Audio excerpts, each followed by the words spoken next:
The bottom right in the red. Terran player here. Kespa player from CJ Entus. He is CJ Entus Bbyong. Bbyong is 1-2 in this group. He is hoping for a tiebreaker. He needs to win the game against Flying if he wants to force a tiebreaker for second place in the group. His opponent to the top left has already 3 wins. This is his 4th game. He is a Code S player now, but he might be able to go for the perfect 4-0. He is. Wongjin Stars Fly.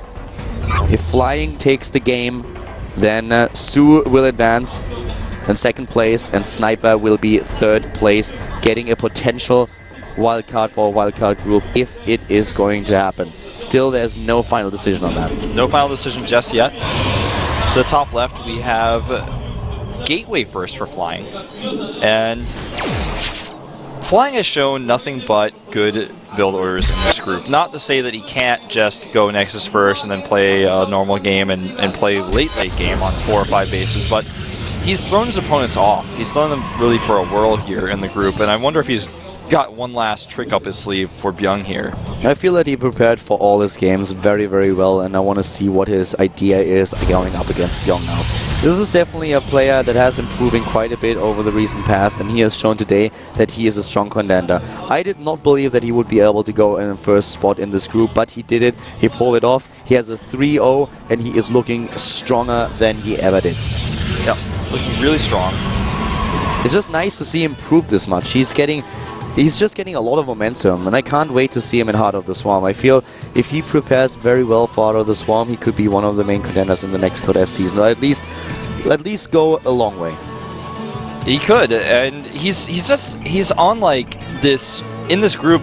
You and I talked about this match several days in advance, saying Flying, we didn't think he'd do that well in the group. We thought he might have a chance, but he's not the heavy hitter. But now he is the dominator, and it's almost like he's gotten this sudden change. And overall win ratios, his win ratios are quite abysmal, in fact, in his matchups, especially in Pros vs. Pros.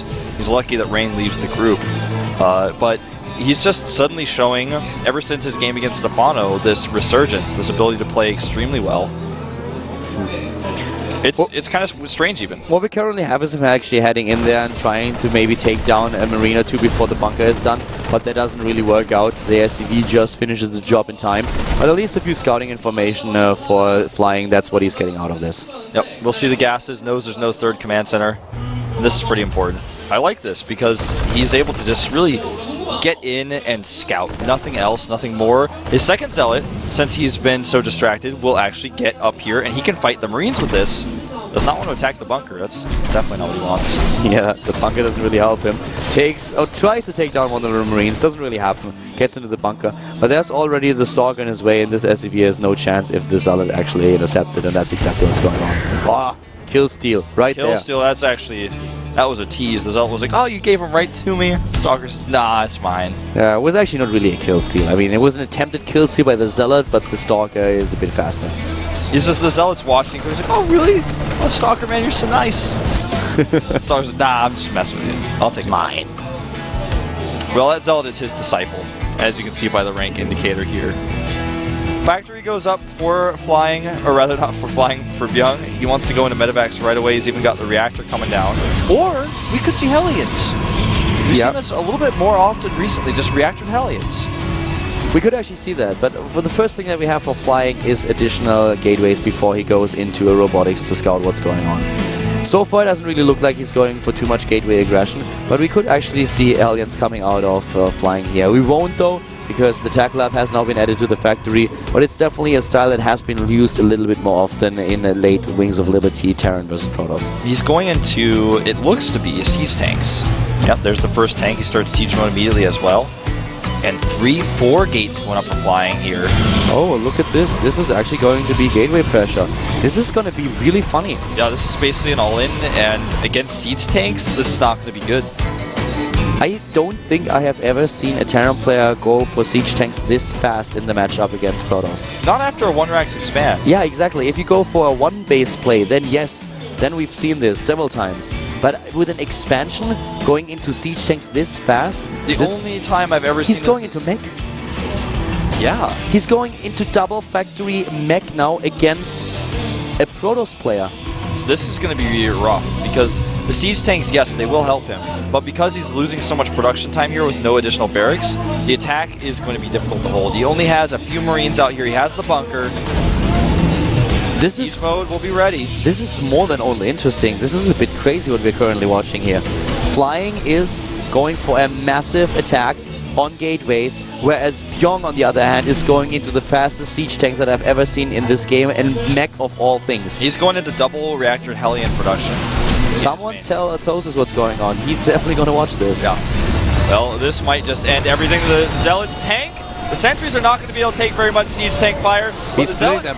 He's splitting them. He's splitting the sentries now. And those siege tanks, they are out of luck. The first one is going down, or is it? Well, I feel that with Bbyong's reinforcements, he might be able to just hold here.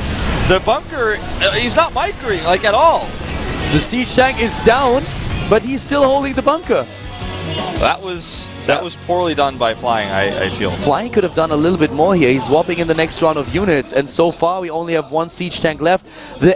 Actually, we have Blue Flame now being started for Bbyong, and if he gets Hellions with Blue Flame out, at least the Zealots won't do anything anymore. Yeah, the Zealots... This game is actually, if he doesn't end this right now, over, and I don't think he can. The siege tank on the high ground is already obliterating the Zealots and the Marines. They land their DPS, the Hellions are there. This is looking like Bbyong is going to have at least a very good shot at taking this. Flying has the worker lead, but not for long. Yeah, exactly. Bbyong is going to have Hellions that can literally just run past this gateway army. It's not only that, we have him with the mules that he has. He has the Blue Flame halfway done. In tech, he is just miles ahead of Flying, who really banked everything, all his hopes on this gateway attack. Zealots getting trashed here. They have no chance without the Stalker support. Yeah. Stalkers are now there, saving them for now, but this is, yeah, well, Flying was walking up this ramp and then suddenly he saw the siege tanks like, what? All he had to do was send his other units to the other side of the ramp away from the bunker. Why he chose to fight the bunker is something that I'll never understand. Well, he didn't have too many out there, but, well, this is now a very strong attack for Bbyong. Bbyong is taking a huge supply lead. In army supply, he's 20 ahead. He could walk across the map right now, but he decides to play the safe, go into a third command center. I think he's going to attack and make a third command center. Yeah, he definitely can. I mean, with the resource that he has, if you play mech, you're limited by your gas, not by your minerals necessarily, depending on how many Hellions you actually want to produce. There's too many Hellions here. If he catches the tanks on siege without Hellions, then maybe Flying takes this fight. But with the Hellions, no. With the splash damage, I'm not talking about against the Zealots, I'm talking about against the Stalkers. There's only one Immortal for Flying. He needs more than one Immortal against mech. The siege tanks are forced to siege up. Is this going to delay this attack a little bit more? That's helpful, and he pulls back. Yeah, he's just trying to buy time. Flying, that is. Yeah, he needs the Immortals, and they're coming out at least at a good location here. He's chrono boosting his robotics hard. Remember the third base, though, too. This is not an all-in by Bbyong at any means. It looks like one. Well, now it is. Yeah. We guess so. Yeah, now he's going in. He still has this third command center that he just completed. Can go into the orbital now. But with all the SCVs that he just pulled, this is definitely him just going for a massive attack here. And the third Immortal might just be able to pop out in time, but I doubt it. I don't know about attacking here. He moves into the siege tank fight. He really tries to target take his this. Immortals at all. Yeah. I mean, they can't close the gap with that much supply in between. Well, this is game over. He didn't even have to do anything here. Yeah. But he does it. He's trying to hold now and no focus with the Immortals at all. Bbyong is looking strong here at 100 supply against 65. This game is over. GG. Bbyong takes a very interesting match and forces a tiebreaker in this up and down group. Flying is still in Goddess with 3-1.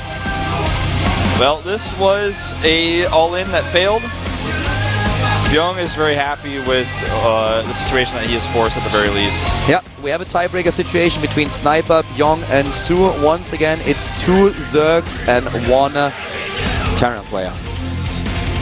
Oh, that was a weird game. You know, you could say Mech won against Protoss, but it was really... Yeah. It was just there was no tech, and he went for an attack that failed. He could have won with anything after that. The last engagement, why would you ever attack into the Terran player when he's sieged up, when you can just wait until he moves his tanks forward again. And he doesn't see the SCVs. That's the biggest thing. Because if he saw the SCVs, he would have known. Oh, okay. Now I just really need to buy time. But maybe he thought he needed to. He may have thought, oh, he's probably got a third. Maybe he thought, I want to go home. Whatever it was. That's we probably have it, the tiebreaker right now. So he didn't wait for the third Immortal. He attacked with 2. He moved down. He didn't focus with the Immortals. The micro in the fight was not the best. In the end, Bbyong was already ahead. So he takes the game, forces the tiebreaker. We're heading into a 5-minute break. And as soon as we come back, we will have the first tiebreaker between Su, Sniper, and Bbyong.